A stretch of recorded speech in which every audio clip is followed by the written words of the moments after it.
morning.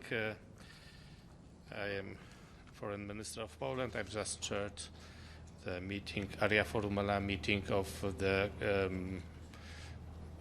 religious freedom and in armed conflict particularly. I am together with participants of that meeting representing UK, Lord Ahmad of Wimbledon, UK Prime Minister's Special Envoy on Freedom of Religion or Belief, and Samuel Brownback, Ambassador at Large for International Religious Freedom. So we took part in that meeting, which is important for these three countries, also other countries.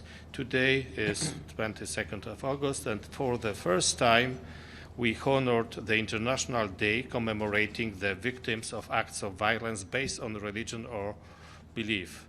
This day has been designed unanimously by the United Nations General Assembly on the initiative of Poland, supported by a cross-national group of like-minded countries. Let me name them: Brazil, Canada, Egypt, Iraq, Jordan, Nigeria, Pakistan, and the United States. Promotion of religious freedom and protection of people belonging to religious minorities constitute one of the priorities of Polish foreign policy in the face of growing threats of terrorism, extremism. Mutual understanding and cooperation among ethnic, cultural, and religious groups is more important than ever. A state of religious freedom worldwide is alarming, is very bad. It is estimated that 1/3 of the world's population suffer some form of religious persecution, with Christians being the most persecuted group. According to recent reports, every day 11 persons are being killed as a result of religion repression. As part of today's commemorations of the International Day, Poland organized and opened Security Council Arria-formula meeting on the safety and security of religious minorities in armed conflict. This event is co-organized by Brazil, Canada, Jordan, United Kingdom, and the United States. The goal of this meeting was to recognize the scale of the problem and discuss how to eliminate and prevent violence, persecution of religious minorities in conflict situations. During the meeting, participants underlined the responsibility of the international community to protect religious minorities in armed conflicts. Attention has been drawn to the importance of respecting human rights and international humanitarian law, as well as importance of interreligious dialogue and humanitarian assistance. Please, Lord, take the floor.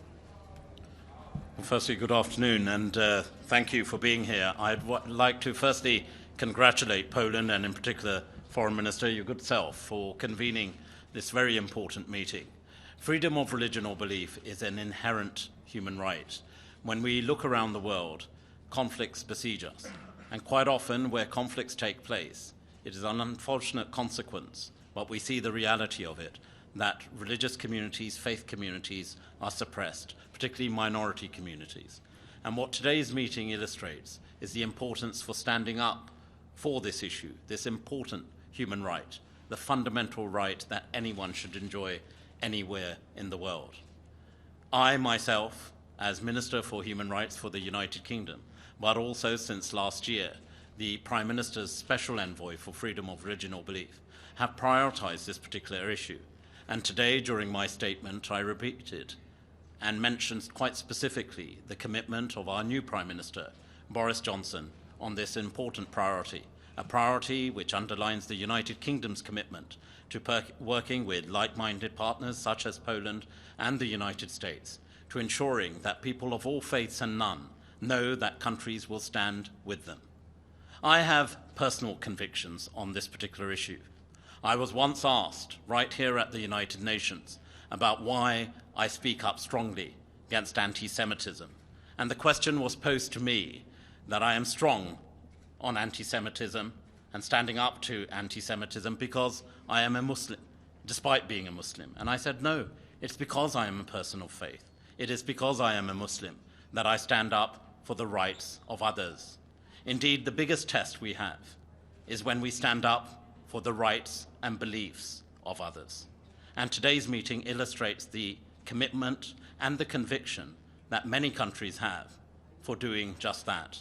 There is a long road ahead of us, but I assure you, on behalf of the United Kingdom, on behalf of our Prime Minister, and as we've illustrated today with the announcement of additional funding to ensure we support freedom of religion or belief, we will continue. We will continue to raise the voice, to be the voice for the voiceless around the world, to ensure that every person, no matter what their faith or belief, enjoys this inherent, fundamental human right. Thank you. Name's Sam Brownback, Ambassador at Large for Religious Freedom. I want to particularly thank the Polish administration, the leadership that you provided on this topic has just been fantastic, and we're delighted to be a part of it. Unfortunately, the state of religious freedom around the world is bad, and it's getting worse.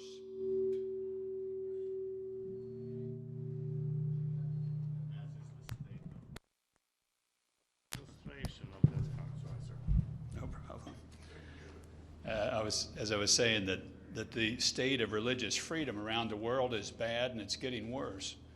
According to Pew Research, 83% of the global community lives in a restricted religious environment.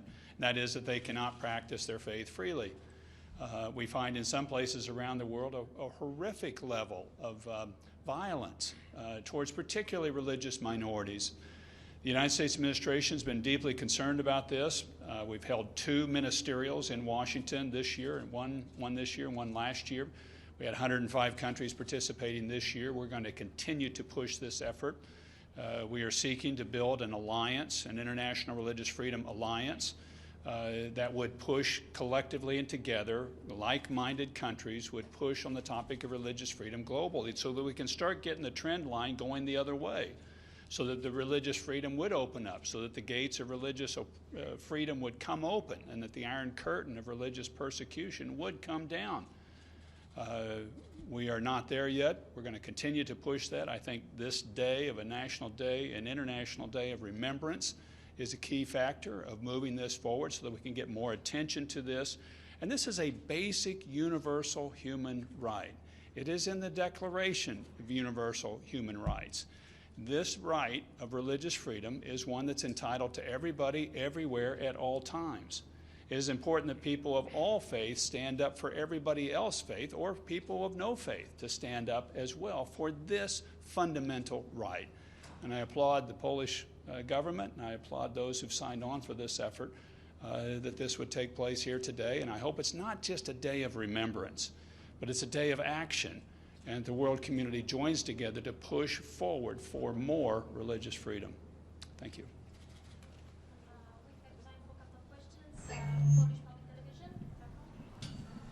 Good morning, Rafał Stańczyk, Polish Public Television.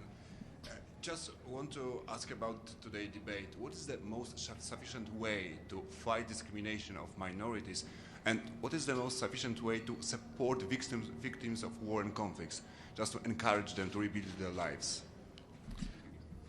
So it was important debate. We had a group of briefers from NGOs, persons who also suffered persecution based on religion. They provided their testimony. All security states members took part in the debate, also other countries. I think that I would mention 3 issues. First, preemptive actions through education and creation environment of tolerance. Second, it would be interreligious, interfaith dialogue in local communities, but also between churches, between denominations, which also create understanding of other way of thinking and raise awareness of other belief. And third, accountability. So impunity, it is something which is very dangerous. If perpetrators think that they will be not they are not punished, then we will have repeated acts of violence against religious minorities. We have time for one more question. Question for Ambassador Brownback. You recently said that China has declared a war on faith, obviously the Uyghurs, persecution of the Uyghurs, and also a growing persecution of Christians, churches are being dismantled, etc. What do you say about that? I call on them to stop. The Uyghur situation is well documented by the international press. We're seeing the situation of particularly the house church movement, but not exclusively that, of a number of churches being torn down, people, pastors thrown in jail. But it doesn't stop there. It also includes Tibetan Buddhism that has been persecuted for decades now and continues to be. And then the Falun Gong spiritual movement, many have been arrested. I think it really is something important for China to step up and to actually follow their constitution and the UN Declaration of Human Rights and provide for religious freedom.